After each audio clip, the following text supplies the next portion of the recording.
Okay, Tom, thanks for coming in today. And I'd like to thank you for your recent interview with Nick Hurd, the MP, who's the Minister for Civil Society. Can you tell me how this rated as a volunteering experience? The experience itself was amazing. I mean, to say to someone I volunteered today and went up to the cabinet office to interview a minister. I mean, there aren't many people that can say that. I would never have said I'd done that in my life. It was exciting in the sense that it's given me a view of what working in the cabinet office is like and what working in the political scene in London would be like as well. So in terms of opportunity, amazing. Probably the best volunteering opportunity I've ever done. When did you first start volunteering and why? One of the big things that I always think about is that you never really realise you're volunteering until someone says it. So I probably volunteered when I was much younger without realising it. But the first time I was ever conscious that I was doing it was back in about 2008 when I volunteered at the university to be a welcome helper. And it kind of went from there really. I went from being a welcome helper to a team leader to president of the college, then president of the university, and kind of ended up going back to do a master's this year. So yeah, volunteering can take you to amazing places. Do you think that your volunteering experiences have influenced other aspects of your life or career to date? Definitely. I mean, the kind of story that I used to tell people when I was president was that when I first started university, I didn't really enjoy it. And it was actually only really when I started volunteering that I did enjoy it. And in a roundabout way, it led to me changing my course. It led to me doing well on my course because it gave me a focus outside just of studying. It led to me getting my role as president of the student union. And it led to me getting my MA. I would never have got the MA if I hadn't volunteered in the first place because it led to me getting to know the people that wrote me brilliant references. So I'd like to see if I could take volunteering out where I would be because I'd be very interested to see what that is. Do you think your volunteering experiences have benefited you in any way? I think every way, in terms of confidence, in terms of public speaking, in terms of the ability to sit in front of a camera, to go and speak to MP Nick Hurd. I mean, these are the sort of things that as a 15-year-old version of me, I would never be able to do. And actually, I was asked yesterday to write a letter to the 16-year-old version of myself. What would I say? And one of the biggest things that was pretty much at the top of the letter was do more volunteering.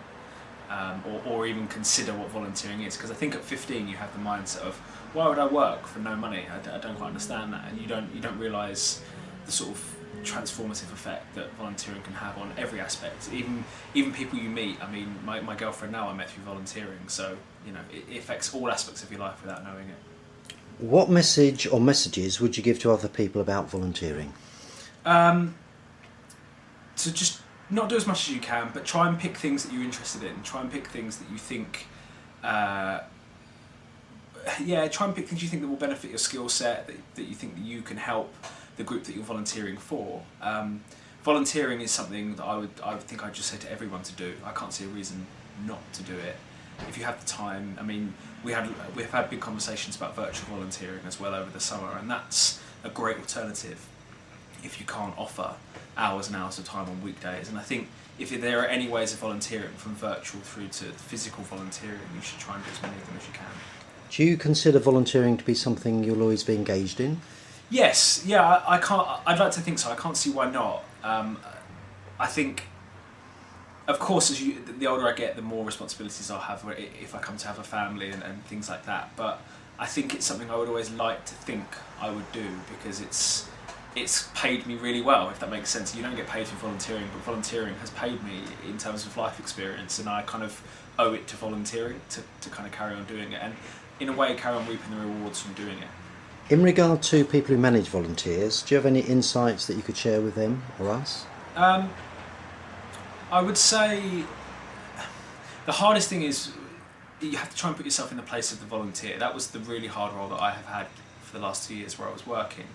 Was that we had 3,000 volunteers, and each one has a different story of why they're there. Some are there because they have to be, some are there because they want to be, some are there because they aspire to greater things through volunteering. So you can't treat volunteers as one collective group. You have to try and empathise with them as individuals as best you can, and you have to try and support them as best you can as well. You have to understand their kind of hierarchy of needs, and I think if you can understand that, then you tend to empower volunteers more than if you don't, and if you treat them like staff, which is one of the things I would definitely say you should never do, because volunteers are not staff, and they shouldn't be treated as such. Recently you were working with the Canterbury Herne Bay Volunteer Centre in regard to virtual volunteering. Did anything surprise you about this project? I think what surprised me about the project was the amount of people that were really interested in it once we explained it. I think originally when you say virtual volunteering, people tend to, look a bit scared or they zone out. I think they just think, yeah, okay, what is this? But actually, when we held focus groups and workshops for people, the feedback was great, and we had a really wide range of people interested in it. I think it's something that is a massively untapped area. I guess that's what surprised me. It makes so much sense, and yet it's not really been done before. At least not in Britain. It's huge in America, but it just seems common sense. I think that was what surprised me, that it's something so common sense hadn't been considered to be done before. Where would you like to be in 5 years' time? I think you've answered that. But...